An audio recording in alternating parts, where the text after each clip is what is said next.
Sometimes the greatest gifts come wrapped in the humblest packages, hidden in places the world forgot to notice. Maya Reyes had spent 30 years proving that truth every single day in her small Arizona garage. She'd learned to fix everything from pickup trucks to motorcycles, inheriting her father's rare gift for hearing what engines really needed. When Formula One superstar Luka Varga's million-dollar race car breaks down outside her shop, he takes one look around and asks with a sneer, "You think you can fix this?" But what happens when natural talent meets engineered perfection? Before we jump back in, tell us where you're tuning in from, and if this story touches you, make sure you're subscribed, because tomorrow I've saved something extra special for you.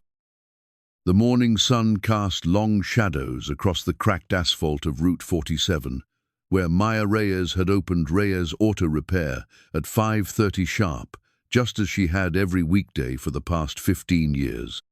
The ritual never changed. Unlock the heavy wooden door her father had hung himself in 1985. Flip the ancient fluorescent lights that buzzed like tired cicadas, and walk to the back wall where her father's toolbox sat like a shrine beneath dozens of hand-drawn engine diagrams. Those sketches covered every available inch of wall space, drawn in pencil on everything from napkins to the backs of invoices. Each one showed a different mechanical system, carburetor assemblies, transmission layouts, cooling systems, all annotated in her careful handwriting with observations about sound patterns, vibration signatures, and the subtle ways metal spoke when something wasn't quite right. Maya ran her fingers along the worn handle of her father's favorite wrench, a tool he'd forged himself from salvaged steel during his early days as a mechanic. Roberto Reyes had possessed an almost supernatural ability to diagnose engine problems just by listening, and somehow that gift had passed to his daughter like a genetic inheritance more valuable than property or money. The residents of Millbrook, Arizona, 3,000 of them, had learned to trust Maya's instincts over expensive computer diagnostics. When old Pete Morrison's farm truck developed a mysterious knock, the dealership in Phoenix had quoted him $4,000 for a complete engine rebuild. Maya listened for 30 seconds and replaced a worn motor mount for $47. When Sarah Chen's motorcycle wouldn't start despite a new battery and clean spark plugs, Maya traced the problem to a corroded ground wire hidden inside the frame, something no scan tool would ever find. These weren't just repairs, they were conversations. Maya believed every engine had its own personality, its own way of communicating distress or satisfaction. A healthy motor hummed with contentment, its various components working in harmony like instruments in an orchestra. But when something went wrong, the engine would tell her exactly what it needed if she knew how to listen. Her morning routine included checking on Mrs. Patterson's 1973 Buick Skylark, a powder blue beauty that Maya had been maintaining since she was 16 years old. The car belonged to her high school English teacher, now retired, who stopped by every Tuesday for coffee and what she called mechanical therapy. "Morning, Maya," Mrs. Patterson called from the passenger seat as her grandson Danny helped her from the car. At 82, she moved carefully but with dignity, her silver hair perfectly styled, despite the early hour. "Morning, Mrs. P. How's she running?" "Like a dream, dear, though I think she might be trying to tell me something about the steering. Nothing dramatic, just a little whisper when I turn left." Maya smiled, popping the hood with practiced ease. Mrs. Patterson always anthropomorphized her car, speaking about it as if it were a beloved pet. But her descriptions were remarkably accurate. That whisper would likely be a worn tie rod end or loose steering linkage. After a quick inspection, Maya confirmed her suspicion. "She needs a new tie rod end, Mrs. P. I've got one in stock. Should take about an hour." "You're a blessing, Maya. Your father would be so proud of what you've built here." The comment warmed Maya's heart, but it also carried a familiar weight. Roberto Reyes had died when Maya was 25, leaving her the garage and a reputation for honest work. She'd spent the last 15 years living up to that legacy, never venturing beyond the comfortable borders of Millbrook's automotive needs. By 8 o'clock, the garage was humming with its usual Tuesday rhythm. Jake Rodriguez dropped off his pickup with a transmission problem. Maya suspected a bad solenoid, but would need to test drive it to be sure. The Hendersons brought their SUV for routine maintenance, and Tommy Vega needed an inspection sticker for his work van. Maya loved this predictable flow of familiar problems and trusted solutions. She knew every vehicle in town, understood their quirks and maintenance histories like a doctor tracking patients' medical records. Her diagnostic skills had evolved far beyond what any formal training could have provided, honed by decades of careful observation and an intuitive understanding of mechanical systems. The wall diagrams told the story of that evolution. Early sketches from her 20s were simple and conventional textbook illustrations, copied from repair manuals. But as her skills developed, the drawings became more sophisticated, incorporating her own theories about engine behavior and performance optimization. Some sketches included modifications she'd designed herself, improvements that existed nowhere in manufacturer specifications. One diagram showed a carburetor modification she'd developed for high-altitude performance, compensating for Millbrook's elevation with a custom jet configuration. Another detailed a cooling system upgrade that had solved chronic overheating problems in several local vehicles.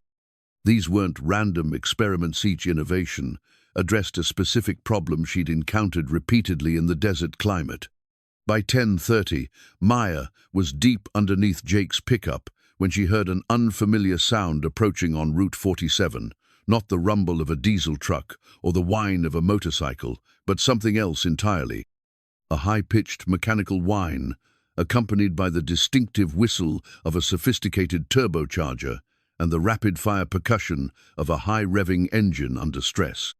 She rolled out from under the pickup just as a sleek silver Formula One car came into view, smoke trailing from its rear-mounted engine. The machine looked impossibly out of place on the desert highway, like a spacecraft that had taken a wrong turn somewhere between Earth and Mars. Maya watched in fascination as the car slowed and pulled into her parking lot, its engine coughing and sputtering with obvious distress. The driver's helmet was a work of art itself, painted in bold blues and silvers with sponsor logos that probably cost more than Maya's annual income. The engine died with a final painful wheeze. After a moment, the helmet came off, revealing a man in his early 30s with dark hair, sharp features, and the kind of confident bearing that came from a lifetime of being told he was exceptional.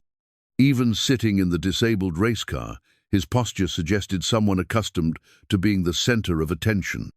Maya had never followed Formula One racing, but she recognized arrogance when she saw it. The driver's expression as he surveyed her modest garage conveyed the same dismissive assessment she'd seen from city mechanics who assumed small-town shops couldn't handle serious automotive problems. "This is a joke," the driver muttered, loud enough for Maya to hear. He pulled out an expensive-looking phone and began speaking rapidly in what sounded like Eastern European accent. "No, the car is dead. I'm stuck at some roadside garage in the middle of nowhere. You need to send a flatbed immediately." Maya approached the Formula One car, with professional curiosity overriding her irritation at the driver's attitude. She'd never seen anything like it up close: the carbon fiber bodywork, the massive rear wing, the exposed suspension components that looked more like precision jewelry than automotive parts. Everything about the machine screamed cutting-edge technology and unlimited budgets. But underneath all that sophistication, it was still just an engine with pistons and valves and fuel injectors. And right now, that engine was telling her a story about overheating, fuel starvation, and electronic systems confused by desert heat and altitude.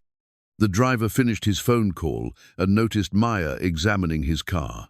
His expression shifted from annoyance to something approaching amusement, but not the friendly kind. "Excuse me," he said, his accent placing him somewhere in the Balkans. "This is a very expensive piece of equipment. I don't think—" "Your intercooler's heat-soaked," Maya interrupted, pointing to a component near the front of the car. "Probably running too lean for this altitude.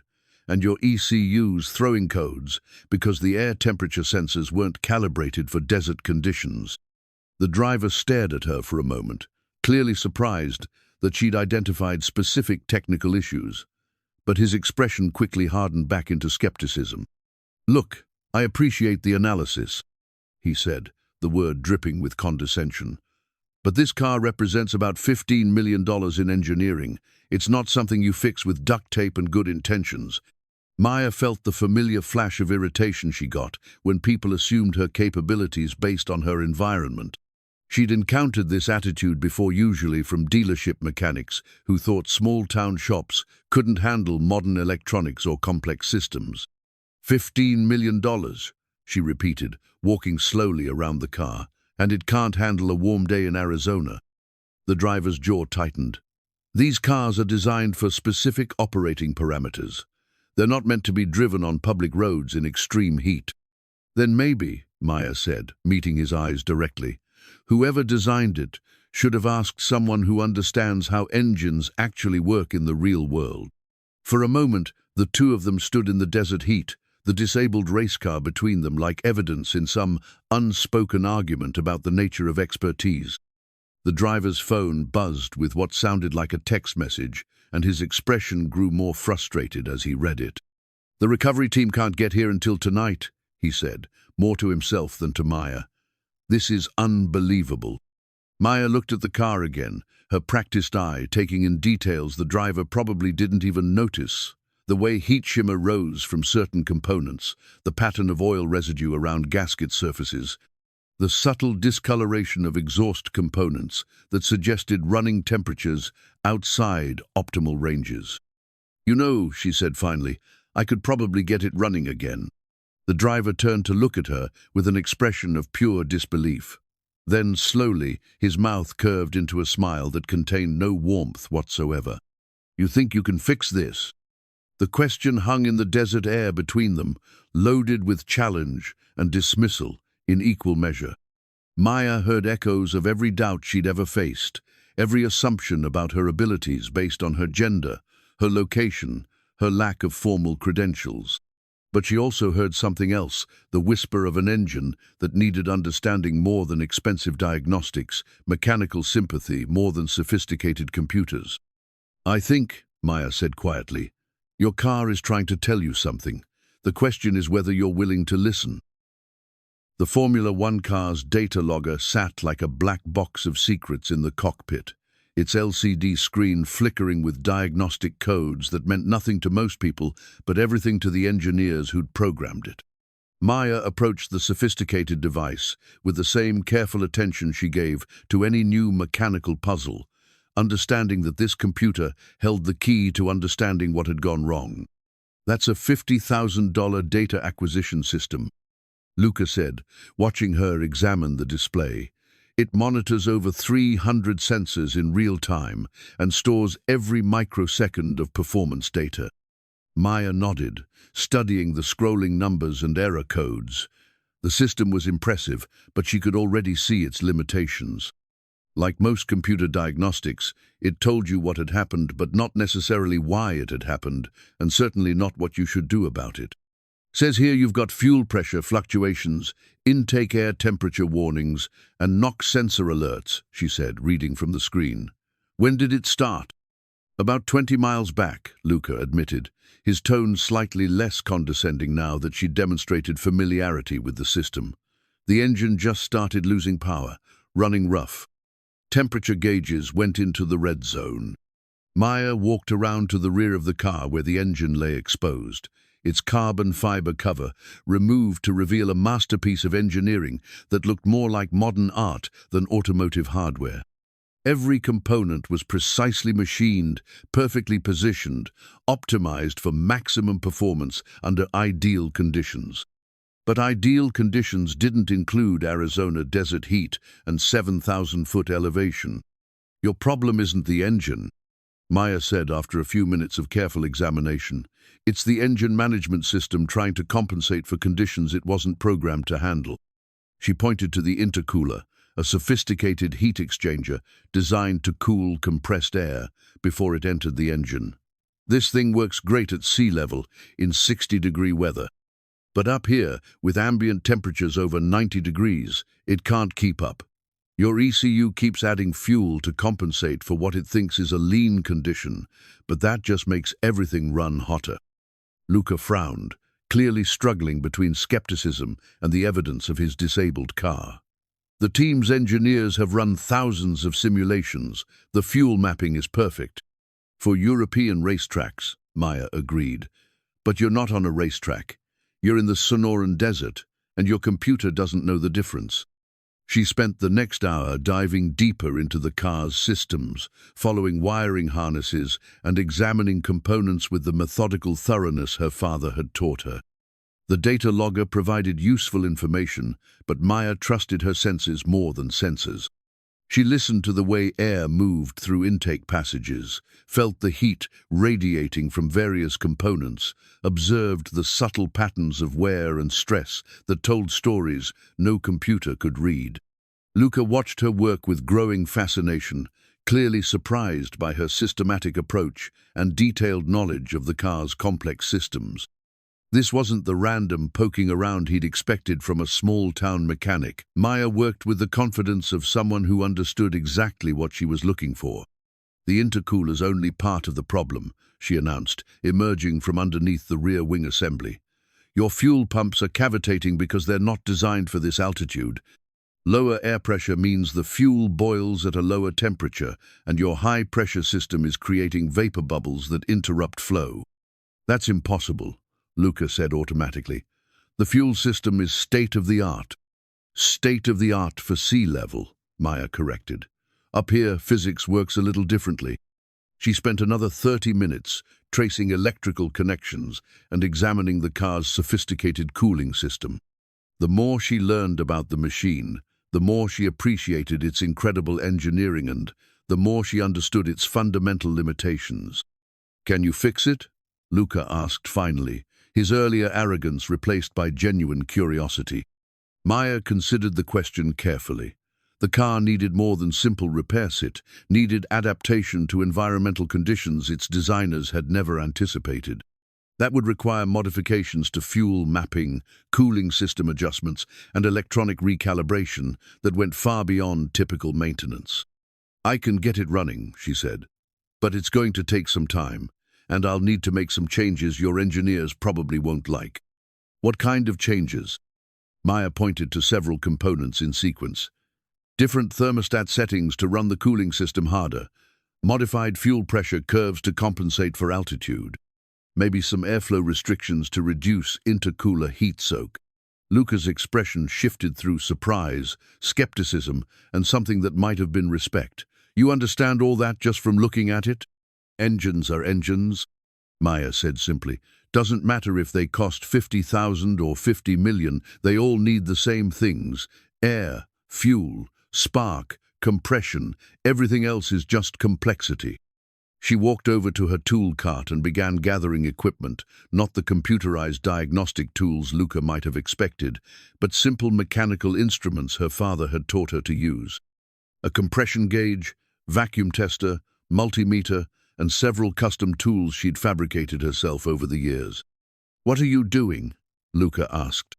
"Getting the real story," Maya replied, "connecting the compression gauge to the first cylinder. Your fancy computer can tell you what's happening, but it can't tell you why. These tools will." For the next 2 hours, Maya performed the most thorough diagnostic examination the Formula One car had probably ever received. She tested compression in all cylinders, checked vacuum readings at various RPMs, measured electrical resistance in dozens of circuits, and listened carefully to the subtle sounds the engine made during cranking.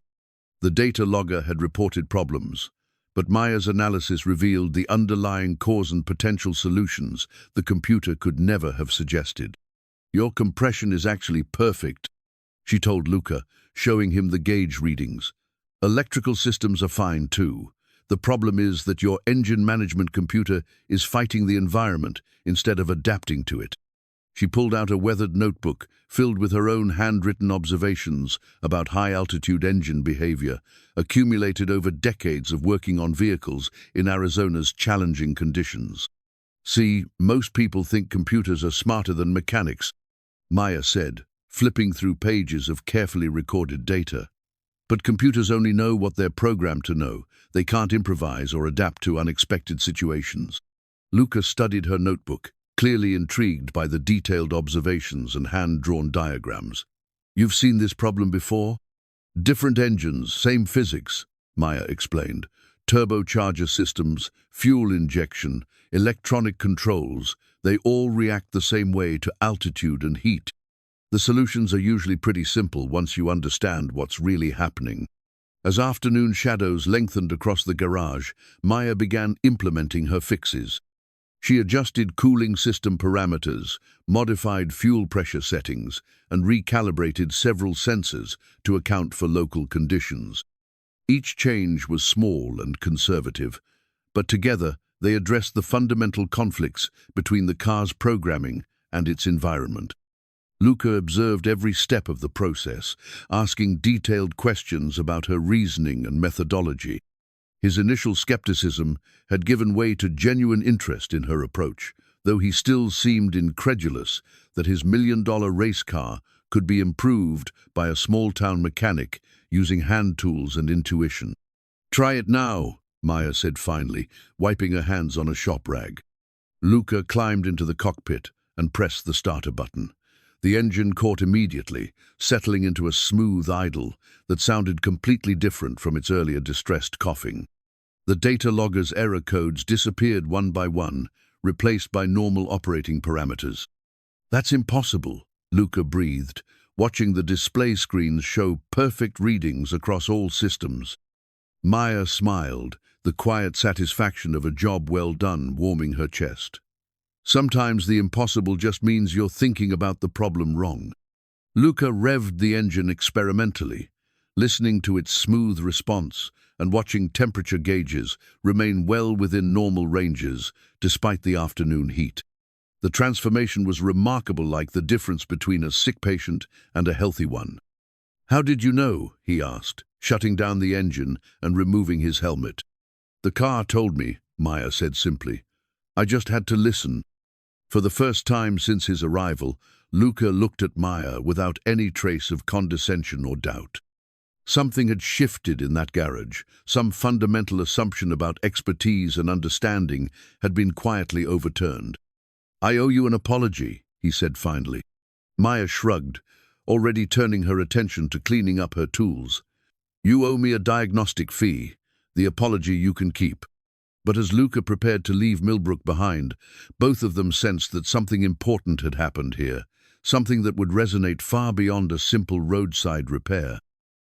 Maya's homemade testing equipment filled a corner of the garage that most visitors overlooked, a collection of improvised diagnostic tools that looked more like science fair projects than professional instruments.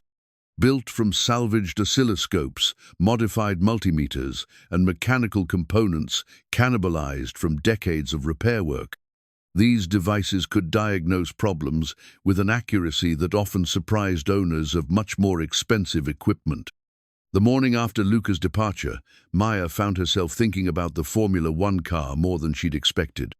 Not just the technical challenge it had presented, but the way her simple modifications had transformed its performance so dramatically.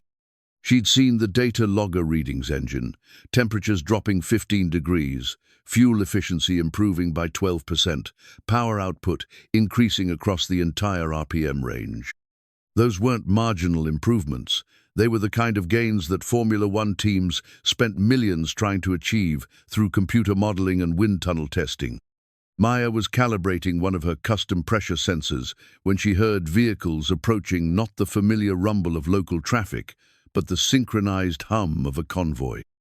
Through the garage's front window, she watched 3 pristine white trucks pull into her parking lot, each one bearing the distinctive logo of Apex Racing, Luka's Formula One team. The lead truck's door opened, and a woman in her 40s stepped out, wearing the kind of crisp polo shirt and pressed khakis that suggested management rather than hands-on work. Behind her came 2 men in matching team uniforms, their expressions serious and professional. "Ms. Reyes," the woman called, approaching the garage with purpose. I'm Sarah Martinez, Chief Engineer for Apex Racing. I believe you worked on our driver's car yesterday. Maya wiped her hands on a shop rag, studying the unexpected visitors. I got it running again, if that's what you mean. That's exactly what we mean, Sarah said, extending her hand with a firm handshake. We'd like to understand what you did to achieve those performance improvements. One of the men, a younger engineer with tablet computer and scanning eyes, was already examining Maya's wall diagrams with obvious interest. These sketches are remarkable, he said. Your understanding of thermodynamic relationships is quite sophisticated. Maya felt the familiar discomfort of being studied like a specimen. They're just notes, things I've observed over the years. Things that our computer models missed, Sarah said directly. Luka drove the car to our facility in Phoenix last night. Our telemetry data shows performance improvements we can't explain through conventional analysis. She pulled out her own tablet, swiping through screens of data that meant nothing to Maya, but clearly impressed the engineers. 15% better fuel efficiency, improved power delivery across all engine speeds, and cooling system performance that shouldn't be possible with standard components. Maya shrugged, uncomfortable with the attention. The car was fighting itself. I just helped it stop. How? The younger engineer asked eagerly. Our diagnostic computers showed normal parameters before the breakdown. What did you see that we missed? Maya walked over to her collection of homemade testing equipment, running her hand along a device she'd built from an old automotive scanner and electronic components salvaged from various projects. Computers tell you what's happening, she said, but they don't tell you why it's happening or what the engine actually needs. She pointed to a specific Tula custom oscilloscope display that showed real-time pressure waves in fuel injection systems. This thing cost me $47 to build. It can detect fuel pressure fluctuations that your $1,000 scanners completely miss. Sarah examined the device with growing amazement. You built this yourself? Had to. No commercial equipment could do what I needed it to do. Maya demonstrated the tool's capabilities, showing how it revealed subtle patterns in fuel delivery that indicated problems long before they became obvious failures. The engineers exchanged glances loaded with meaning Maya couldn't interpret. Sarah seemed to reach some internal decision, her expression shifting from curiosity to something more serious. Ms. Reyes, she said carefully, we'd like to make you an offer. Maya felt a familiar knot forming in her stomach, the same uncomfortable sensation she got whenever life tried to push her beyond the comfortable boundaries of Millbrook. What kind of offer? Our next race is in 2 weeks, the Grand Prix of the Americas in Austin, Texas. We'd like you to join our technical team for that weekend as a consultant. The words hung in the garage air like an impossible proposition. Maya looked from Sarah to the other engineers, searching for signs that this was some kind of elaborate joke. I don't know anything about Formula One racing, she said finally. You know about engines, Sarah replied. You understand performance optimization in ways our computers can't replicate. That's exactly what we need. Maya walked over to her father's toolbox, running her fingers along its familiar worn edges. Roberto Reyes had built his reputation on honest work and local trust values that seemed incompatible with the high-stakes world of international racing. I appreciate the offer, she said slowly, but I have responsibilities here, customers who depend on me. We're talking about 1 weekend, Sarah pressed gently, and we're prepared to compensate you very well for your time. The younger engineer was still studying Maya's wall diagrams, clearly fascinated by her unconventional approach to mechanical analysis. These modifications you suggested for altitude compensation, have you tested similar approaches on other vehicles?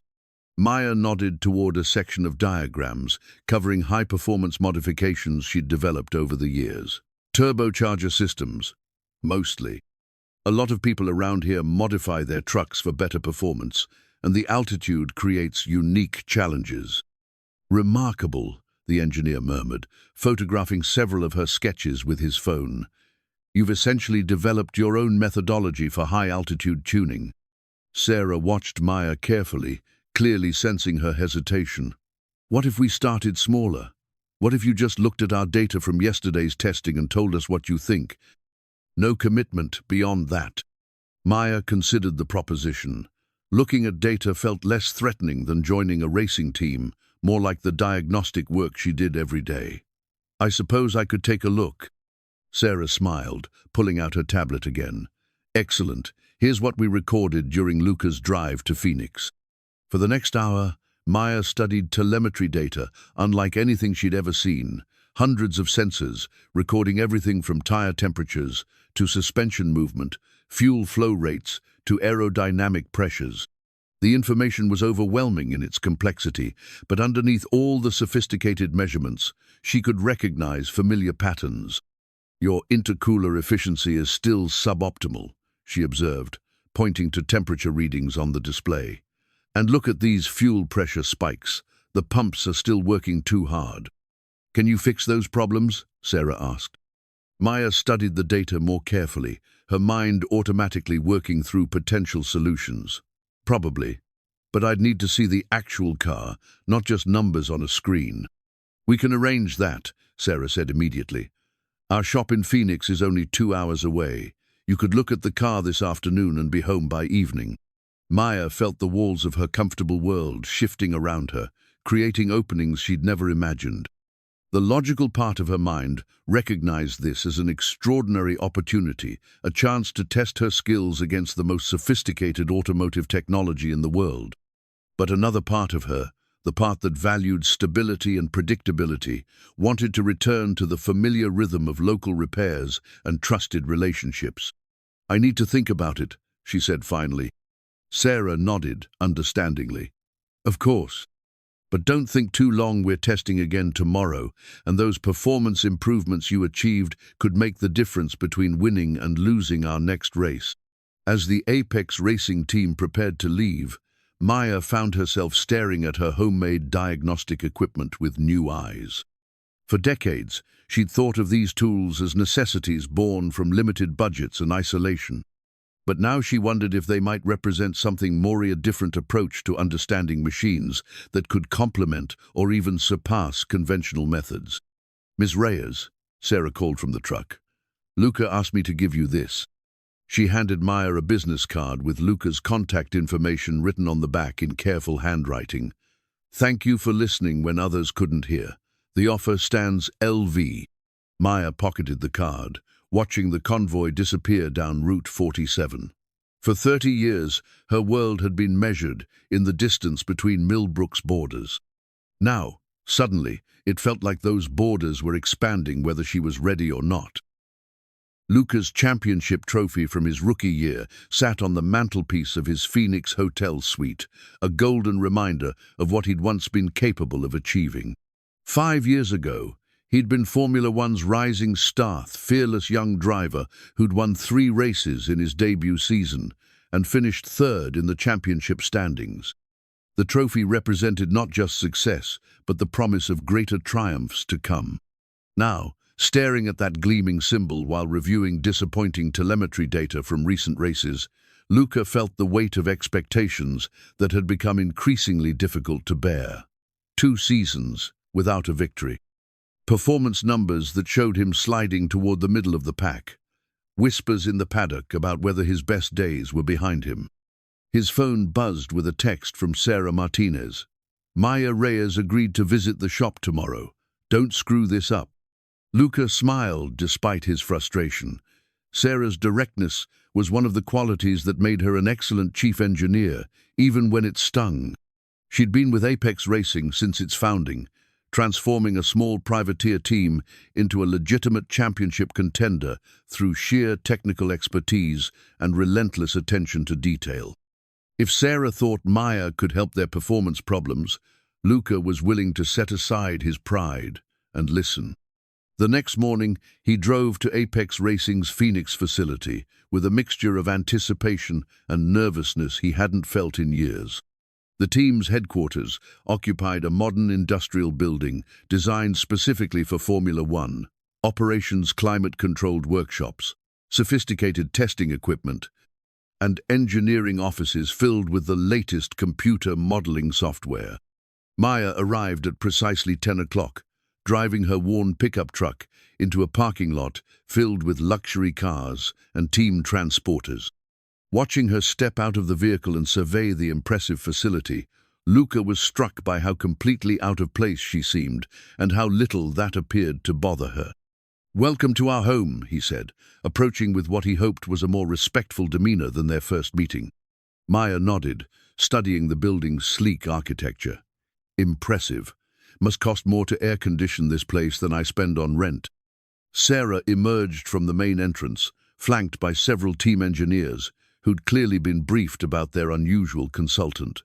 "Ms. Reyes, thank you for coming. We're excited to show you what we've learned from your modifications." The tour began in the engineering department, where banks of computers ran constant simulations of aerodynamics, engine performance, and vehicle dynamics. Maya listened politely as engineers explained their methodologies, but Luka could see her growing impatience with theoretical discussions. "This is all very sophisticated," she said finally, "but where's the actual car?" Sarah smiled, leading them toward the workshop area. "Right this way." The Apex Racing Workshop was a temple to precision engineering: spotless floors, organized tool arrays, and 2 complete Formula One cars in various stages of preparation. Mechanics worked with the focused intensity of surgeons, every movement deliberate and practiced. Maya approached the nearest car with obvious fascination, her experienced eye taking in details that most visitors would miss. "May I?" she asked, gesturing toward the engine bay. "Please," Sarah encouraged. "We'd like your assessment of our current setup." For the next hour, Maya conducted the same methodical examination she'd performed on Luka's car in Millbrook. But now she had access to the team's sophisticated diagnostic equipment to supplement her intuitive observations. She tested compression, analyzed fuel flow patterns, and listened carefully to engine sounds during various operating conditions. The team engineers watched her work with growing respect, clearly impressed by her systematic approach and detailed technical questions. This wasn't the random poking around they might have expected from an outsider. Maya worked with the confidence of someone who understood exactly what she was looking for. "Your base setup is excellent," she announced finally, emerging from underneath the rear wing assembly. "But you're optimizing for perfect conditions that don't exist in the real world." She pointed to several components in sequence. "Your intercooler configuration works beautifully at moderate temperatures, but it becomes a liability when ambient temperatures exceed 80 degrees. Your fuel system is calibrated for sea-level air density, which costs you power at high-altitude tracks. And your engine mapping prioritizes peak performance over reliability, which explains why you're having more mechanical failures than your competitors." The engineers exchanged glances that Luka recognized as professional excitement. These weren't criticisms, they were actionable insights that could lead to measurable improvements. "Can you show us how to address those issues?" Sarah asked. Maya walked over to a computer terminal, displaying real-time engine data. "I'd need to see your programming interface, but the principles are straightforward. Instead of optimizing for theoretical peak performance, you optimize for consistent performance across varying conditions." She spent the next 2 hours working with the team's software engineers, demonstrating how her field observations could translate into modified control algorithms. Her approach was fundamentally different from the team's computer-based methodology, where they relied on mathematical models. Maya trusted empirical observation and mechanical intuition.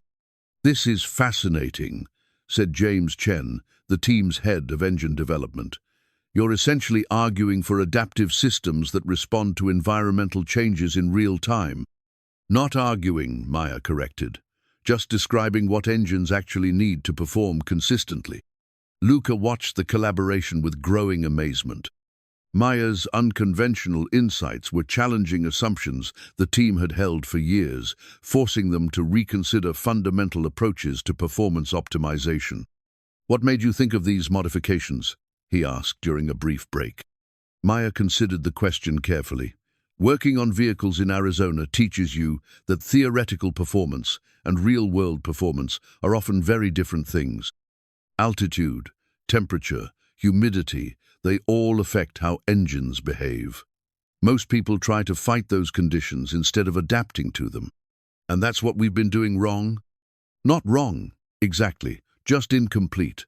Your engineering is brilliant, but it's based on ideal conditions that rarely exist during actual racing. Sarah had been listening to the conversation with obvious interest. Ms. Reyes, would you be willing to work with us on implementing these changes? We have a test session scheduled for next week. I can't commit to anything long-term, Maya interrupted, her discomfort with the spotlight clearly visible. I have a business to run in Millbrook.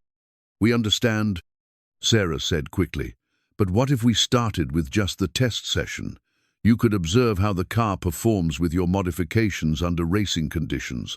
No commitment beyond that. Maya looked around the sophisticated facility, then at the faces of engineers and mechanics who were clearly eager to learn from her unconventional expertise. Luka could see her wrestling with competing impulses, the security of familiar routines versus the excitement of new challenges. One test session, she said finally. But I want to make something clear. I'm not looking to become part of this world permanently. I'm a small-town mechanic, not a Formula One engineer. Understood, Sarah agreed, though I suspect you might be selling yourself short. As the day concluded, Luka walked Maya to her truck, feeling oddly reluctant to see her leave. Her presence had energized the entire team in ways he hadn't expected, bringing fresh perspectives to problems they'd been struggling with for months. Thank you, he said simply, for giving us a chance. Maya paused with her hand on the truck door. Don't thank me yet. Let's see if any of this actually works when you're going 200 miles per hour. It will work, Luka said with more confidence than he'd felt in months. I can feel it. As Maya drove away, Luka found himself looking at his championship trophy with renewed hope. Maybe his best days weren't behind him after all. Maybe they were just beginning. Maya found her father's racing journal hidden beneath layers of shop rags in the bottom drawer of his old desk, wrapped in oiled leather that had protected it from decades of garage humidity. The discovery came while searching for insurance documents Sarah had requested for Maya's consulting work with Apex racing paperwork that seemed absurdly complicated for someone who just wanted to help fix an engine. The journal's leather cover bore the scars of years in racing environment, soil stains, scorch marks, and the kind of worn softness that came from constant handling. Inside, Roberto Reyes had documented 5 years of working as a crew chief for various racing teams in the 1970s, including detailed notes about engine modifications, performance observations, and the technical challenges of competitive motorsport. Maya sat in her father's old office chair, reading entries that revealed a completely different side of the man she'd thought she knew completely. Roberto hadn't just been a small-town mechanic, been part of racing teams that competed at Indianapolis, Daytona, and dozens of smaller tracks across the American Southwest. March 15, 1976, modified carburetor jetting for Phoenix International Raceway. Altitude compensation required 8% reduction in main jet size, secondary accelerator pump adjustment for improved throttle response. Engine temps dropped 15 degrees, lap times improved by 0.3 seconds. Note: ambient air density calculations more important than track surface temperature for optimization. The technical observations were remarkably similar to the modifications Maya had suggested for Luka's Formula One car. The same understanding of how environmental conditions affected engine performance, the same focus on real-world adaptation over theoretical optimization. But it was the personal entries that revealed the most about her father's character and the choices that had shaped Maya's life. June 3, 1978. Last race with Henderson Racing Team. Maria is pregnant, and this life isn't compatible with being the father I want to be. Racing will always be about the next track, the next race, the next chance to prove yourself. Family requires the kind of presence that can't be scheduled around checkered flags. Maya's hands trembled slightly as she read her father's words, understanding for the first time why he'd left racing to settle in Millbrook. She'd always assumed his mechanical skills were self-taught, developed through years of local repair work. Now she realized he'd brought sophisticated technical knowledge from the highest levels of motorsport and applied it to helping ordinary people keep their vehicles running. The journal contained dozens of detailed diagrams showing engine modifications Roberto had developed during his racing years, innovations that looked remarkably similar to the sketches Maya had been drawing on her garage walls for the past 15 years. The apple, it seemed, hadn't fallen far from the tree. Her phone rang, interrupting the emotional weight of discovery. Luka's voice carried an excitement she hadn't heard during their previous conversations. "Maya, the test session results were incredible. Sarah wants to talk to you about something important." "What kind of something?" "The kind that could change everything. Can you come to Phoenix tomorrow? We'll cover all your expenses, and it's worth the trip. Trust me." Maya looked at her father's journal, then at the wall diagrams that suddenly seemed like continuations of his work rather than her own independent discoveries. "Luka, I found something today that changes how I think about all this." "What do you mean?" "My father used to work in racing, professional racing. I never knew." There was a pause on Luka's end. "That explains a lot about your intuitive understanding of performance systems." "Maybe. Or maybe it just means I've been avoiding something that's part of who I am." "Come to Phoenix tomorrow," Luka said gently. "Bring whatever you found. Let's figure this out together."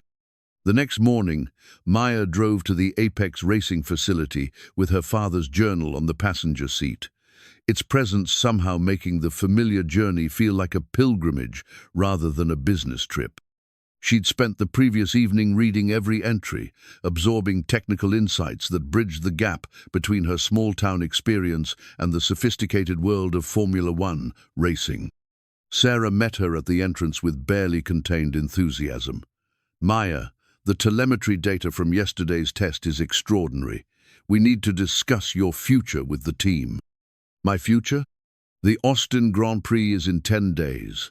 We want you there as our performance consultant, full credentials, pit access, direct communication with Luka during the race. Your modifications improved our qualifying pace by nearly a full second." Maya felt the familiar knot of anxiety that came with life-changing opportunities. "Sarah, I appreciate the confidence, but I'm not ready for that level of responsibility." "You're absolutely ready," Luka's voice said from behind her. He approached with James Chen and several other team engineers, all wearing expressions of professional excitement. "Show her the data, Sarah." For the next hour, Maya reviewed telemetry information that demonstrated the dramatic impact of her modifications. Lap times had improved across all track conditions, engine reliability had increased significantly, and fuel efficiency gains meant strategic advantages during race situations. "This isn't just about making the car faster," James explained. "Your approach allows us to maintain consistent performance regardless of environmental conditions. That's the kind of advantage that wins championships." Maya studied the data carefully, recognizing patterns that confirmed her father's observations from 40 years earlier. Environmental adaptation wasn't just important, it was the difference between theoretical performance and actual results under competition conditions. "There's something else," she said, pulling out Roberto's journal. "Something that might explain why my approach works." She shared selected entries from her father's racing career, showing how his technical innovations had addressed similar challenges in a different era of motorsport. The team engineers studied Roberto's diagrams with obvious fascination, clearly recognizing sophisticated engineering principles expressed through practical observation. "Your father was ahead of his time," Sarah observed. "These modifications anticipate problems that computer modeling is just beginning to address, systematically. He understood something that modern racing sometimes forgets," Maya said, finding confidence in her father's legacy. "Machines perform best when they're adapted to real conditions, not ideal ones." Luka had been listening to the discussion with growing intensity. "Maya, this changes everything. You're not just a talented mechanic, you're carrying forward a family tradition of racing innovation." "Maybe," Maya admitted, "but that doesn't mean I'm ready to jump into Formula One." "What if we started smaller?" Sarah suggested. What if you worked with us remotely for the Austin race monitoring telemetry data, suggesting real-time adjustments, but staying in your comfort zone? Maya considered the proposition, feeling the weight of her father's journal in her hands. Roberto had left racing to focus on family, but he'd never stopped applying racing-level technical expertise to everyday problems. Maybe there was a way to honor both parts of his legacy. "I want to help," she said finally, "but I need to do it my way, on my terms."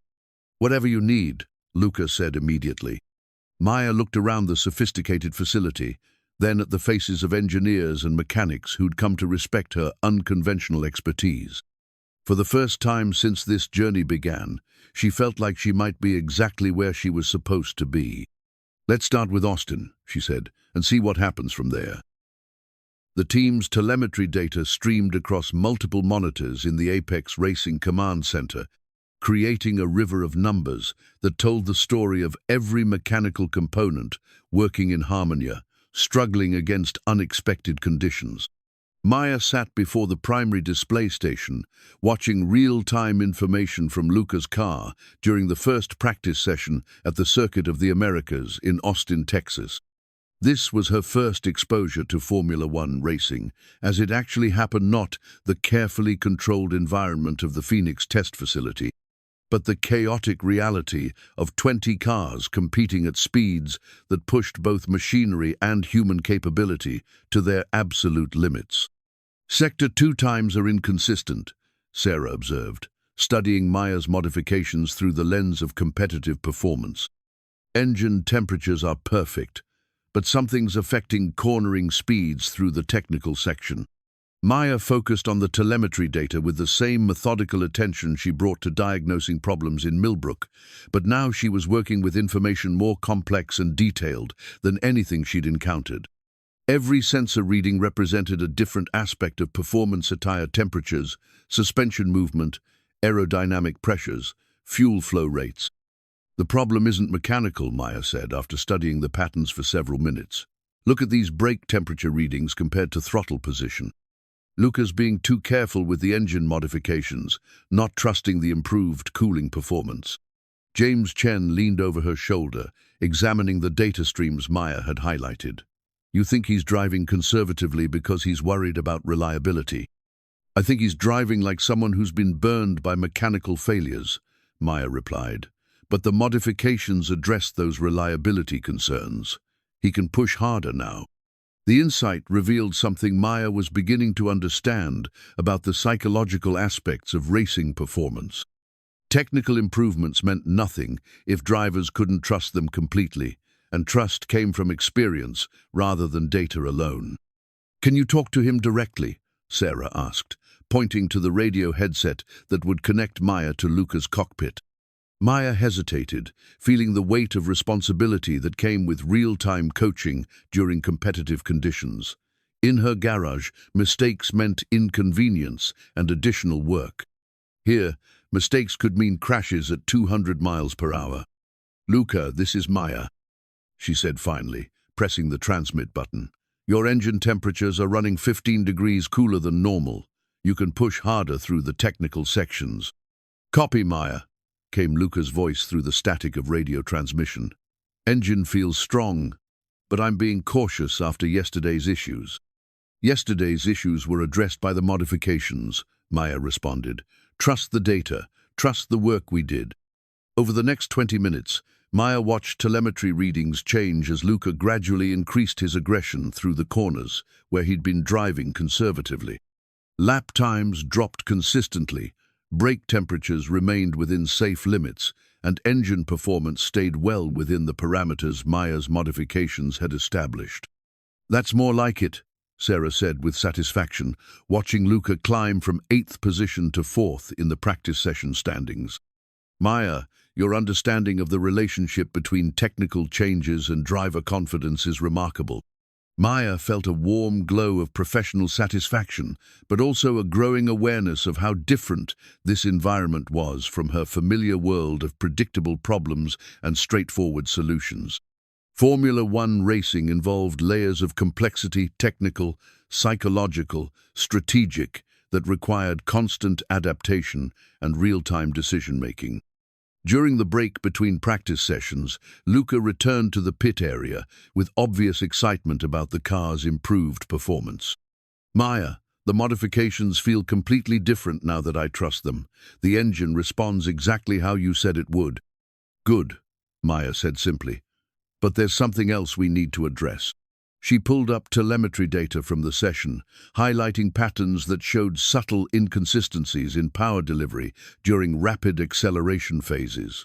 "Your fuel system is still fighting altitude effects, not enough to cause problems, but enough to cost you a few hundredths of a second per lap." "A few hundredths sounds insignificant," observed Marcus Webb, the team's race strategy coordinator. "In Formula One, a few hundredths is the difference between pole position and starting sixth," Luka said. "Maya, can we fix it before qualifying?" Maya studied the data more carefully, her mind working through potential solutions with the systematic approach her father had taught her. "I think so. But it means making adjustments to fuel mapping that we haven't tested extensively." "What's the risk?" Sarah asked. "Worst case, we lose the performance gains from this morning and go back to yesterday's baseline," Maya replied.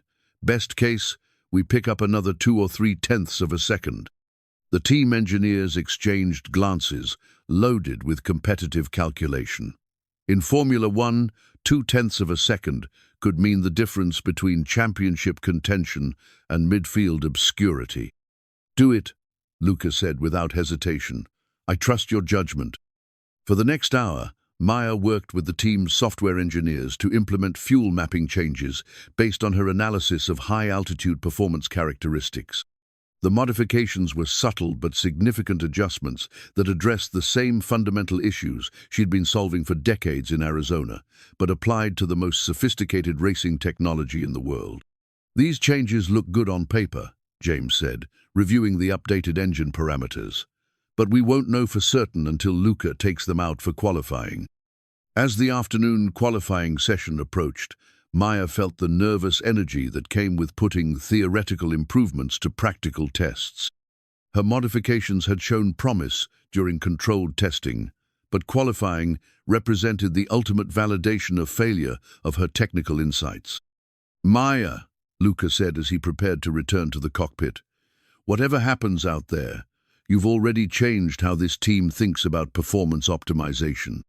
Maya nodded, feeling the weight of expectation balanced against the satisfaction of meaningful work. For the first time since leaving Millbrook, she was beginning to understand why her father had been drawn to racing and why he'd ultimately chosen to leave it behind. The pursuit of perfect performance was intoxicating, but it came with pressures and responsibilities that extended far beyond mechanical expertise. As Luka's car rolled toward the track for qualifying, Maya realized she was about to discover whether her small-town approach to problem-solving could succeed at the highest levels of international competition. "Good luck," she whispered, though she knew luck had very little to do with what was about to happen. The sabotaged engine component sat on Maya's workbench like evidence of a crime she was only beginning to understand. What should have been a perfectly machined fuel injector showed subtle but deliberate modifications, tiny holes drilled in strategic locations, designed to create the exact performance problems that had been plaguing Luka's car for months. Maya had discovered the tampering while conducting her routine post-qualifying inspection, a thorough examination of engine components that she'd insisted on after years of diagnosing problems that seemed to have no logical cause. Her experienced eye had caught something the sophisticated diagnostic computers had missed: wear patterns that didn't match normal operational stress. "This is impossible," James Chen said, examining the component under a magnifying glass. "Our parts are secured at all times. Security cameras monitor the garage around the clock." "Someone with authorized access did this," Maya replied grimly. "Someone who understood exactly how to create performance problems that would look like random mechanical issues." Sarah Martinez joined them at the workbench, her expression shifting from disbelief to cold anger as she studied the evidence. "How long has this been going on?" Maya had spent the past 2 hours examining other components from Luka's engine, finding additional signs of subtle sabotage scattered throughout the fuel system. Based on wear patterns and the sophistication of the modifications, I'd guess at least 6 months, maybe longer. The implications hit the room like a physical blow. 6 months of poor performance, disappointing race results, and growing questions about Luka's abilities caused by deliberate sabotage from within their own team. "Who would do this?" James asked, his voice carrying the kind of bewilderment that came from discovering betrayal among trusted colleagues. "Someone with detailed technical knowledge and regular access to the cars," Maya answered. "Someone who understood that these modifications would create problems difficult to diagnose with standard equipment." Sarah's face had hardened into the expression of someone making difficult decisions under pressure. "We need to inform team management immediately, and we need to figure out how extensive this sabotage has been." Maya continued her examination, finding additional evidence of tampering that painted a disturbing picture of systematic sabotage designed to undermine Luka's performance while maintaining plausible deniability. The modifications were clever, subtle, and required sophisticated understanding of engine management systems. "There's something else," Maya said, pointing to a partially hidden marking on one of the sabotaged components. "This tool markets from a specific type of drill bit that's not standard equipment. Whoever did this used specialized tools. Tools that would only be available to senior technical staff," Sarah concluded, her voice carrying the weight of unwelcome realization. The investigation that followed revealed a pattern of sabotage that went far beyond simple mechanical tampering. Computer logs showed unauthorized access to engine management software, subtle changes to fuel mapping that would degrade performance under racing conditions, and systematic modifications designed to create the exact problems Maya had been solving with her intuitive approach. "The reason your diagnostic computers couldn't find these problems," Maya explained to the gathered team leadership, "is because someone programmed them to ignore the symptoms of sabotage." Marcus Webb, reviewing security footage with growing alarm, discovered the smoking gun they'd been looking for video evidence of. David Patterson, a senior engine technician, working alone in the garage during off-hours with tools and equipment that matched the sabotage evidence. "David's been with the team for 4 years, Sarah said, clearly struggling with the personal betrayal. "He's worked on both our cars, had access to everything." The security investigation revealed that Patterson had been recruited by a rival team, paid substantial sums to undermine Apex Racing's performance through systematic sabotage designed to look like random mechanical problems or driver error. The plan was sophisticated and patient small degradations in performance that would gradually erode confidence in both the car and driver. "He knew that obvious sabotage would be discovered quickly," Maya observed, studying the pattern of modifications. "So he created problems that looked like design flaws or operational issues. Without the right diagnostic approach, you could spend years chasing ghosts." Luka arrived at the garage as the investigation was concluding, his expression shifting from confusion to fury as he learned about the systematic sabotage that had been undermining his career. "6 months of people questioning my abilities," he said, his voice tight with controlled anger. "6 months of thinking I was losing my edge, wondering if my career was over. The psychological impact was probably part of the plan," Maya said gently. "Make you doubt yourself, lose confidence, start making the kinds of mistakes that would justify the performance decline." The discovery recontextualized everything that had happened since Maya's first encounter with Luka's broken-down Formula One car. Her diagnostic success hadn't just been about superior mechanical intuition, it had been about approaching problems without the preconceptions that had allowed the sabotage to remain hidden. "Your fresh perspective was exactly what we needed," Sarah told Maya. "You looked at problems as they actually existed, not as we expected them to exist." The sabotage investigation also revealed why Maya's modifications had been so dramatically successful. By addressing real performance issues rather than the artificial problems created by sabotage, her changes had unlocked the car's true potential for the first time in months. This explains the magnitude of improvement we saw, James realized. We weren't just optimizing performance, we were eliminating systematic degradation. As evening fell over the circuit of the Americas, Maya found herself reflecting on the strange journey that had brought her from a routine repair in Millbrook to uncovering sophisticated sabotage in the world of Formula One racing. Her father's mechanical intuition, passed down through years of careful observation, had proven more valuable than she'd ever imagined. "What happens now?" she asked Sarah, as they reviewed plans for tomorrow's race. "Now we race with a car that's finally working the way it was designed to work," Sarah replied, "and we see what Luka can really do when he's not fighting his own equipment." The team worked through the night, replacing every component that showed signs of tampering and installing fresh engine management software, free from any unauthorized modifications. Maya supervised the process, applying the same systematic approach that had served her well in smaller-scale repairs. "It's like rebuilding the car from scratch," Luka observed, watching technicians install components that would finally work in harmony rather than against each other. "In a way we are," Maya replied. "Your car has been fighting itself for months. Tomorrow, for the first time in a long time, everything will be working toward the same goal." As dawn approached over Austin, Maya felt the satisfaction that came from solving a complex problem through patient observation and methodical analysis. But she also felt the weight of responsibility that would come with tomorrow's race, the understanding that her work would be tested under the most demanding conditions in motorsport. The sabotage discovery had changed everything about the team's expectations for the race. Instead of hoping for a modest improvement in performance, they were now positioned to compete for victory with a car that finally represented its true potential. "Are you ready for this?"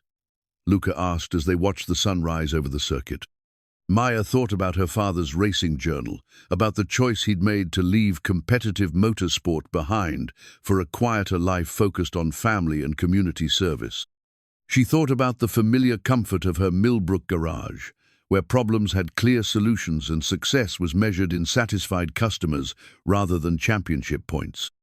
But she also thought about the thrill of solving complex problems under pressure, the satisfaction of seeing her insights validated at the highest levels of technical competition, and the growing realization that some gifts were meant to be shared with the world rather than hidden in small towns.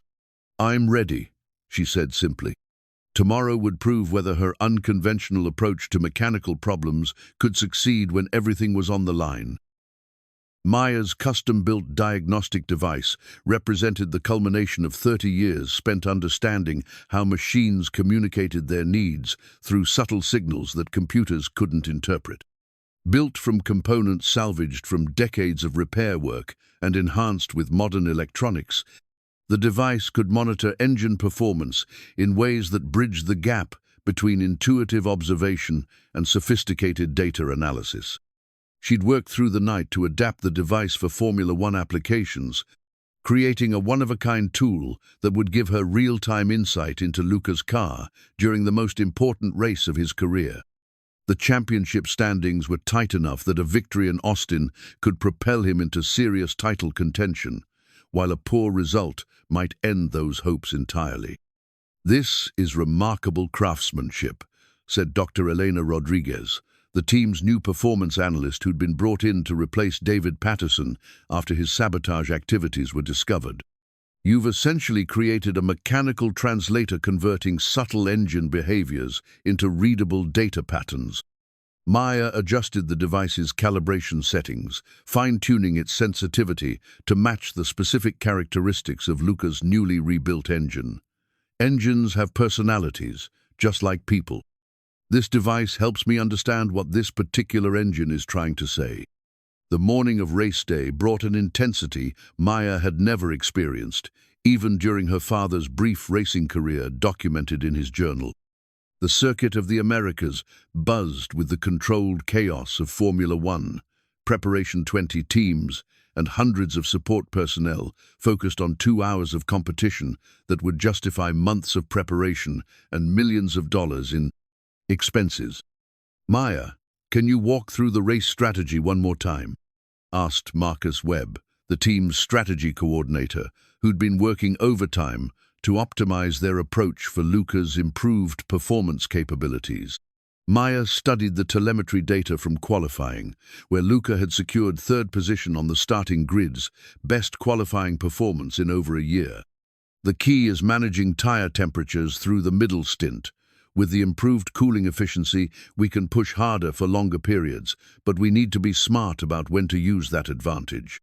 She pointed to specific sections of the track layout displayed on the strategy room's main screen. "Sectors 2 and 4 will be critical. That's where the engine modifications provide the biggest advantage, but also where tire management becomes most important." Luka entered the strategy briefing with the focused calm Maya had learned to recognize as his pre-race preparation ritual. Over the past week, she'd watched him transform from a driver plagued by self-doubt into someone rediscovering the confidence that had made him a championship contender years earlier. "How's the car feeling?" Sarah asked, reviewing final setup changes with the engineering team. "Like a completely different machine," Luka replied. "For the first time in months, I'm not fighting the car, we're working together." Maya felt a warm glow of professional satisfaction, but also the growing weight of expectation that came with success at this level. Her modifications had exceeded everyone's hopes during practice and qualifying, but race conditions would provide the ultimate test of their effectiveness. "Maya, what should I be watching for during the race?" Luka asked, his question reflecting the trust he'd developed in her diagnostic abilities. "Listen to the engine during the opening laps," Maya advised. "If anything feels different from qualifying, even small changes in vibration or response, let me know immediately. The diagnostic device will catch most problems, but your seat-of-the-pants feedback is still the most sensitive instrument we have." The pre-race technical inspection provided one final opportunity to verify that all components were performing within expected parameters. Maya conducted her own examination alongside the official scrutineers, using her custom diagnostic device to confirm that engine performance matched the baseline they'd established during Saturday's preparation. "Everything looks perfect," she announced after completing her inspection. "Engine temperatures are stable, fuel system pressure is consistent, and all electronic systems are responding normally." Dr. Rodriguez had been studying Maya's diagnostic methodology with obvious fascination. "Your approach to performance monitoring is unlike anything I've encountered in 20 years of motorsport engineering." "Different doesn't always mean better," Maya replied, checking calibration settings one final time. "But in this case, I think we've found something that works." As the pre-race countdown approached, Maya took her position in the pit area, where she'd monitor telemetry data and maintain radio contact with Luka throughout the 2-hour race. Her custom diagnostic device sat alongside the team's sophisticated computer systems, ready to provide insights that conventional equipment might miss. "Maya," Sarah said, joining her at the monitoring station, "I want you to know that regardless of what happens today, you've already revolutionized how this team approaches performance optimization." Maya nodded, feeling the nervous energy that came with high-stakes problem-solving under pressure. "Let's see if we can finish what we started." The formation lap began with 20 cars circling the circuit at reduced speed, giving drivers a final opportunity to assess track conditions and warm their tires for the racing start. Maya watched her diagnostic displays carefully, confirming that Luka's car was performing exactly as expected under the stress of pre-race preparation. "All systems nominal," she radioed to Luka. "You're clear to race." "Copy, Maya. Car feels perfect. Thank you for everything you've done." As the cars took their positions on the starting grid, Maya reflected on the remarkable journey that had brought her from a routine repair in Millbrook to the pinnacle of international motorsport. Her father's mechanical wisdom, passed down through decades of careful observation, was about to be tested under the most demanding conditions imaginable. 30 seconds to race start, came the announcement over the team radio system. Maya activated her diagnostic device, watching real-time data streams that would tell her everything she needed to know about engine performance during the race. But she also trusted her instincts, the same intuitive understanding of mechanical systems that had served her well for 30 years of solving problems that others couldn't diagnose. 10 seconds. The circuit fell silent except for the idle rumble of 20 Formula One engines, each one representing millions of dollars in development and the hopes of teams competing for the most prestigious championship in motorsport. 5 seconds. Maya took a deep breath, centering herself for 2 hours of real-time problem-solving that would determine whether her unconventional approach to mechanical expertise could succeed at the highest levels of competition. The red lights began to illuminate across the starting gantry, each one building tension toward the moment when racing would begin in earnest. Maya's diagnostic screens showed perfect readings across all systems: engine temperatures, stable, fuel pressure consistent, electronic controls responding normally. All lights out and away we go. 20 cars launched toward the first corner with Luka holding third position, his rebuilt engine responding with the kind of smooth power delivery that Maya's modifications had been designed to provide. Through her diagnostic device, she could monitor every aspect of performance in real time, watching for the subtle signs that might indicate developing problems. Clean start, Luka's voice came through the radio. Car feels fantastic, much more responsive than yesterday. Maya smiled, watching telemetry data that confirmed her modifications were performing exactly as intended. Engine temperatures remained well within optimal ranges, despite the stress of racing starts. Fuel system pressure stayed consistent through rapid acceleration, and cooling efficiency exceeded their most optimistic projections. "You're clear to push," Maya radioed back. "All systems are performing better than expected." As the race settled into its rhythm, Maya found herself completely absorbed in the real-time problem-solving that Formula One racing demanded. Every lap brought new challenges: changing track conditions, evolving tire performance, strategic decisions that required split-second technical analysis. This was what her father had experienced during his racing years. She realized the intense focus that came from applying technical expertise under pressure, the satisfaction of seeing careful preparation validated through competitive success, and the addictive thrill of pursuing perfect performance under impossible conditions. For the first time since leaving Millbrook, Maya understood why someone might choose this demanding world over the comfortable predictability of small-town life. And for the first time, she began to wonder whether her future might lie somewhere beyond the familiar borders of Arizona desert roads. The championship-deciding race car represented everything Maya had learned about the marriage between mechanical sympathy and cutting-edge technology, each component working in perfect harmony to create a machine capable of competing at the absolute pinnacle of motorsport.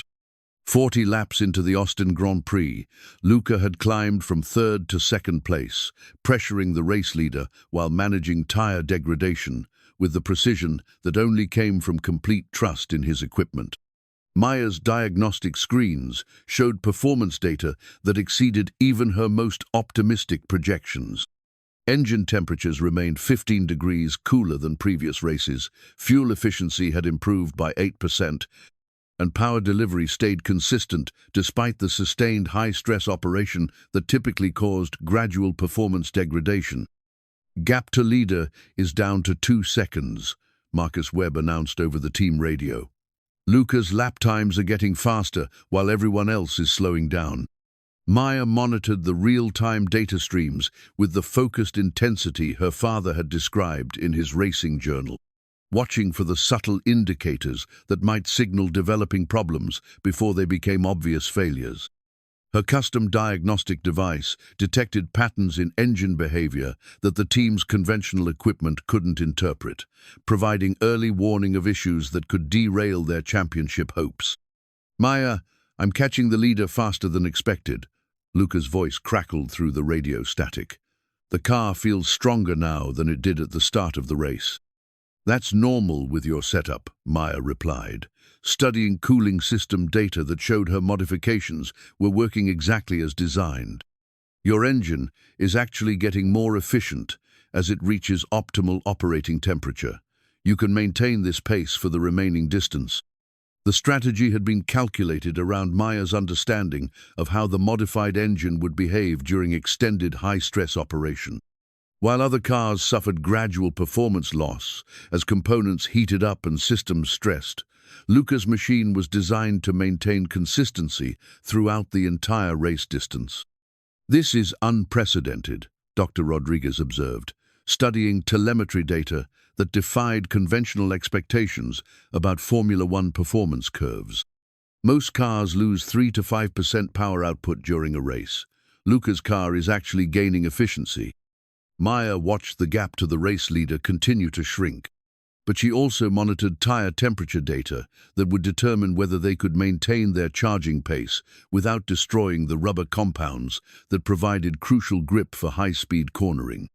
"Tire temps are climbing into the yellow zone," she warned Luka during his approach to the circuit's most demanding section. "You need to back off slightly through the S's to keep them in the optimal window." "Copy, Maya. How much time am I losing to the leader?"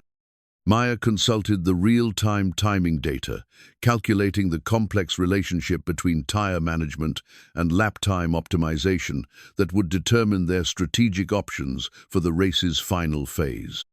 0.2 per lap, but that's temporary. If you manage the tires now, you'll have a significant advantage during the final stint when his performance drops off. The race entered its critical phase as pit stop windows approached, creating strategic decisions that would determine the final outcome. Maya's engine modifications had provided flexibility that conventional setups couldn't match, the ability to push hard when needed or conserve resources when strategic patience was required. "Box this lap," Sarah's voice cut through the radio chatter, signaling the perfectly timed pit stop that would position Luka for his championship charge. Maya watched engine data carefully as Luka navigated pit lane entry, ensuring that the sudden transition from racing speeds to pit lane limitations didn't stress systems that had been optimized for consistent, high-performance operation. The pit stop unfolded with mechanical precision, 2.8 seconds for fresh tires and fuel adjustments that would carry them through the race's final phase. Maya's heart rate increased as she monitored restart procedures, knowing that the next 20 laps would determine whether months of development work would culminate in victory or disappointment. "Perfect stop." Luka's voice carried obvious excitement as he accelerated back onto the racing circuit. "I'm right behind the leader now." Maya's diagnostic screens showed that all systems had handled the pit stop stress perfectly, confirming that her modifications provided the reliability needed for championship-level competition. Engine temperatures remained stable, fuel pressure stayed consistent, and cooling efficiency continued to exceed baseline expectations. "You're clear to attack," Maya radioed, watching performance data that indicated Luka's car was actually stronger now than it had been during the race's opening phase. "All systems are optimal for maximum push." The final 20 laps would test everything Maya had learned about balancing performance optimization with reliability concerns. Her modifications had provided the foundation for success, but championship victories required perfect execution under the kind of pressure that revealed every weakness in both man and machine. As Luka closed on the race leader, Maya felt the culmination of a journey that had begun with a broken-down Formula One car outside her modest garage in Millbrook. Everything she'd learned from her father's mechanical wisdom, everything she'd discovered through decades of solving problems that others couldn't diagnose, had led to this moment when her unconventional expertise would be tested under the ultimate competitive conditions. The winning radio transmission crackled through the Austin afternoon air with the kind of pure joy that made 30 years of patient mechanical work feel like preparation for this single moment of triumph. Maya's diagnostic screens showed perfect performance data as Luka crossed the finish line in first place. His championship hopes suddenly transformed from distant possibility to immediate reality. Maya, we did it. Luka's voice carried the euphoria of someone who'd rediscovered what victory felt like after months of wondering if his best days were behind him. The car was perfect, absolutely perfect. Maya felt tears she hadn't expected. The emotional release that came from seeing her father's mechanical wisdom validated at the highest levels of international competition.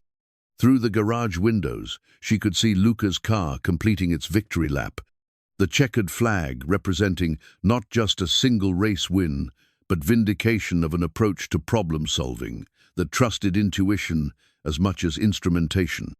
"Congratulations, Maya," Sarah said, her voice thick with emotion as she watched years of development work culminate in the team's first victory since its founding. "That was the most dominant performance we've ever achieved." The post-race data told a story of mechanical perfection that even Maya found difficult to believe. Engine temperatures had remained stable throughout the entire race distance. Fuel efficiency had exceeded projections by 12%. And power output had actually increased during the final laps, when other cars typically suffered performance degradation. "Your modifications didn't just work," Dr. Rodriguez announced, studying telemetry readouts with obvious amazement. "They worked better than our most optimistic computer models predicted." Maya walked to the pit wall, where she could see Luka climbing from his car, his helmet off, and face beaming, with the kind of satisfaction that came from knowing he'd driven a flawless race with equipment that finally matched his abilities.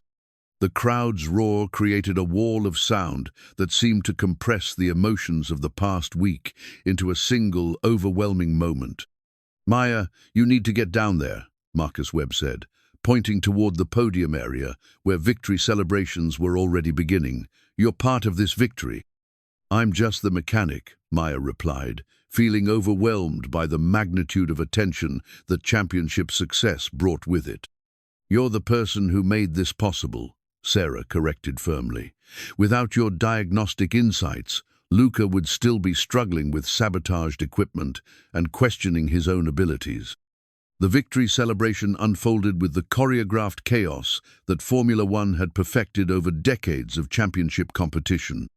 Champagne sprayed across the podium, photographers captured every moment for posterity, and television crews conducted interviews that would be broadcast to millions of racing fans around the world. Maya found herself pulled into the celebration despite her natural inclination to avoid spotlights and public attention. Luka insisted she join him on the podium steps, his arm around her shoulder as they faced cameras that documented the unlikely partnership between a small-town mechanic and a Formula One superstar. "This victory belongs to Maya as much as anyone," Luka announced during his winner's interview, his voice carrying over the continued celebration around them. "She saw problems that our computers couldn't detect and solved them with the kind of mechanical intuition that can't be programmed or replicated." Maya felt the discomfort that came with public recognition, but also a deep satisfaction that her father's approach to understanding machines had proven relevant in the most sophisticated automotive competition in the world. Roberto Reyes had left racing to focus on family and community service, but his technical insights lived on through his daughter's work. "What's next for you, Maya?" asked the television interviewer, thrusting a microphone toward her face with the aggressive enthusiasm that characterized sports journalism. Maya looked around at the celebration continuing around them team members who'd worked for years to achieve this moment, fans who'd traveled thousands of miles to witness championship racing, and media representatives documenting every detail for audiences she'd never considered. "I need to get back to Millbrook," she said simply. "I have customers who depend on me." But even as she spoke the words, Maya felt the pull of possibilities she was only beginning to understand. The victory in Austin had opened doors to opportunities that extended far beyond her familiar world of predictable problems and straightforward solutions. "Maya," Luka said, as the official ceremonies concluded and the crowd began to disperse, "I want you to know that this victory changes everything for both of us." You've proven that your approach to mechanical expertise can succeed at any level. Maya nodded, watching the sun set over the circuit of the Americas, while team members packed equipment and prepared for the journey to their next race. For 30 years, her world had been measured in the distance between Millbrook's borders.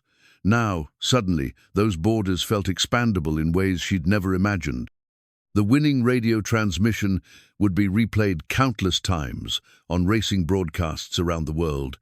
But for Maya, it represented something more: personal proof that her father's legacy could flourish in unexpected places, and that greatness sometimes emerged from the most overlooked corners of the world.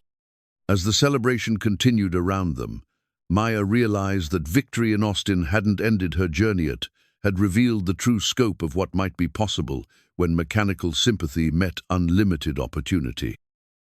Maya's new garage sign read, "Reyes Racing Solutions," in simple block letters that honored both her expanding capabilities and her commitment to the small-town values that had shaped her approach to problem-solving. 6 months after Luka's championship victory in Austin, she'd found a way to bridge the gap between her father's legacy and her own evolving understanding of what service to others could look like. The modest plaque mounted beside her original Reyes Auto Repair sign represented more than just business expansion. It symbolized her decision to embrace opportunities that extended beyond Millbrook's borders while maintaining the roots that had given her mechanical wisdom its foundation. "Morning, Maya," called Mrs. Brubly Patterson, as her grandson Danny helped her from the powder-blue Buick Skylark that had become a weekly ritual in Maya's schedule. "How was your trip to Brazil?" Maya smiled, wiping her hands on the same oil-stained rag she'd been using for 15 years. "Educational. Formula One cars don't like humidity any more than they like desert heat, but the principles are the same." The past 6 months had established a routine that seemed impossible when Sarah Martinez first invited Maya to consult with Apex Racing. 3 weeks per month in Millbrook, maintaining the local relationships and serving the customers who'd trusted her family for generations. 1 week per month traveling with the Formula One team, applying her diagnostic expertise to the most sophisticated racing technology in the world. "Your father would be amazed," Mrs. Patterson observed, watching Maya pop the Buick's hood with the same careful attention she brought to million-dollar race cars. "Roberto always said you had a gift, but I don't think even he imagined it would take you around the world." Maya checked the car's fluid levels and listened to its idle with the systematic thoroughness that had become her signature, regardless of whether she was working on a 1973 Buick or a current-year Formula One machine. The gift is the same wherever you apply it. Engines are engines. The combination of local service and international consulting had created a unique practice that satisfied both Maya's need for meaningful community work and her growing understanding that her expertise could benefit people far beyond Arizona's borders. Luka's continued success, 3 more victories, and a strong position in the current championship standing shad validated her unconventional approach to mechanical problem-solving. "Mrs. P, your Skylark needs a new thermostat," Maya announced after completing her inspection. "The old one's sticking, which is why you've been getting inconsistent heating." "How long will that take?" Danny asked, checking his watch with the impatience of someone who'd rather be anywhere else. "About an hour," Maya replied, already gathering the tools she'd need for the repair. "Same time it would take to properly diagnose and fix any engine problem, whether it's in a Buick or a Formula One car."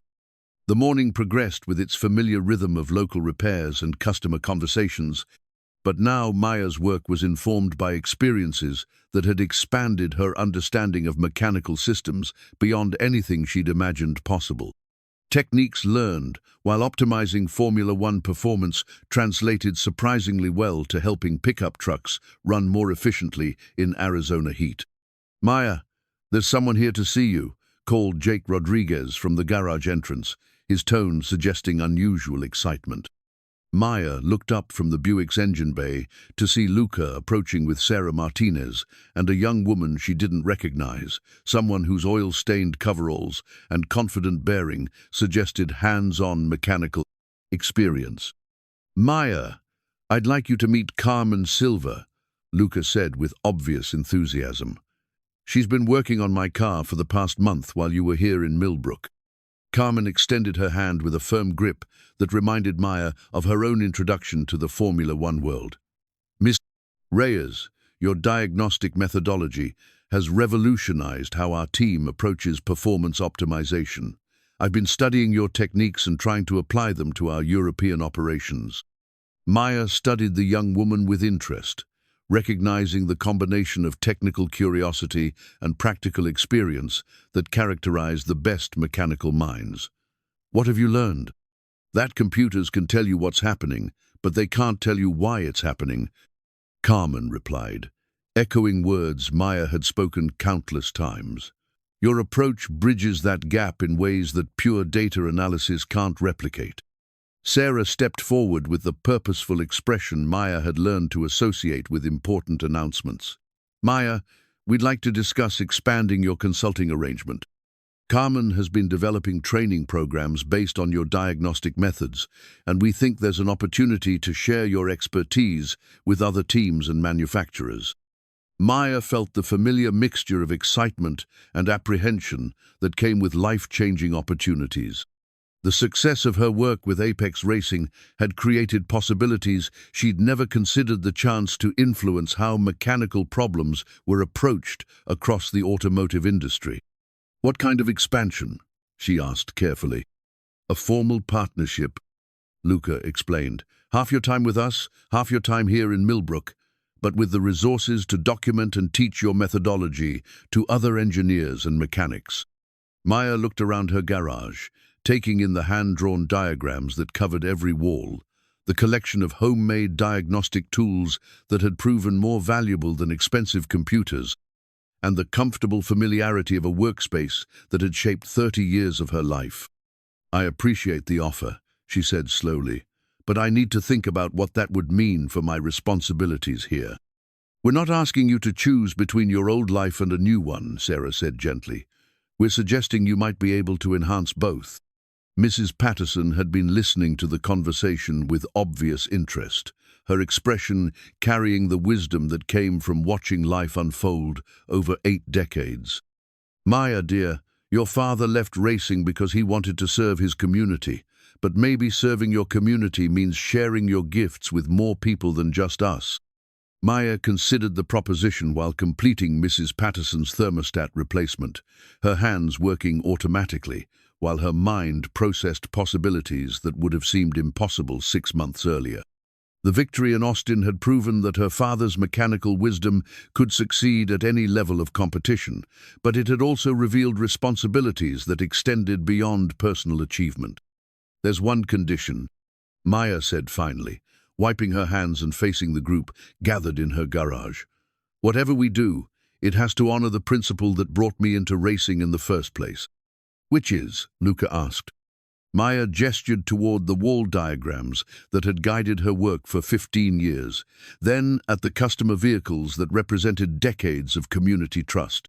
"That mechanical expertise exists to serve people, not the other way around. Whether it's Mrs. Patterson's Buick or your Formula One car, the goal is the same: helping things work better." Sarah smiled, extending her hand in the gesture that had marked the beginning of their partnership months earlier. "That's exactly the principle we want to help you share with the world." As afternoon shadows lengthened across Route 47, Maya found herself looking toward a future that honored both her father's legacy and her own evolving understanding of what service could accomplish. The small-town values that had shaped her approach to problem-solving would guide her work on the international stage, creating opportunities to help more people while staying rooted in the community that had given her life its foundation. Sometimes the greatest gifts really did come wrapped in the humblest packages, hidden in places the world had forgotten to notice. But sometimes those gifts were meant to be shared far beyond their origins, carrying wisdom that could transform industries and change lives in ways that honored both tradition and innovation. Maya Reyes had found her answer to the question that had started it all. Yes, she could fix this, and much more than anyone had imagined possible.